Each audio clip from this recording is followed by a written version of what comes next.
జగదభిరాముడు కోదండరాముడి కళ్యాణం కోసం ఎక్కడెక్కడి నుంచో వేలాదిగా భక్తులు తరలి వచ్చారు. ఈ రోజు అత్యంత ప్రసిద్ధమైనటువంటి ముత్యాల తలంబ్రాలని కలిపేటటువంటి శుభదినం. ఈ రోజును పురస్కరించుకొని వేలాదిగా ఇతర రాష్ట్రాల నుంచి కూడా, ఉమ్మడి తెలుగు రాష్ట్రాల నుంచే కాకుండా ఇతర రాష్ట్రాల నుంచి కూడా ఇక్కడికి భక్తులు రావడం మనం ఇక్కడ గమనించాం. దక్షిణ అయోధ్యగా పేరుగాంచిన భద్రాచలంలో శ్రీ సీతారామ కళ్యాణ మహోత్సవానికి ఆలయ అర్చకులు వేద మంత్రాలతో శ్రీకారం చుట్టారు. అత్యంత భక్తి శ్రద్ధలతో శ్రీరామ భక్తులు తీసుకువచ్చిన గోటి తలంబ్రాలను ఆలయానికి అందజేశారు. పుణ్యక్రతువులతో ఆ అర్చకులు వేద మంత్రోచ్చరణ గావించి శ్రీ స్వామివారి కళ్యాణ పనులను ప్రారంభించారు. స్వచ్ఛమైన పసుపు కొమ్ములతో పసుపు కొట్టారు. పసుపు కొట్టిన రోకళ్లను రోలును తాకినా జన్మ ఫలిస్తుందని భావించి మహిళా భక్తులు త్రొక్కిసలాడుకున్నారు.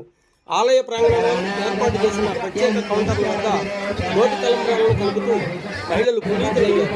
వేలాదిగా మహిళా భక్తులు ఇతర ప్రాంతాల నుండి తరలివచ్చి జై శ్రీరామంటూ నినాదాలు చేశారు. అనంతరం ఒకరికొకరు సంతోషంగా హోలీ జరుపుకున్నారు.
లోగో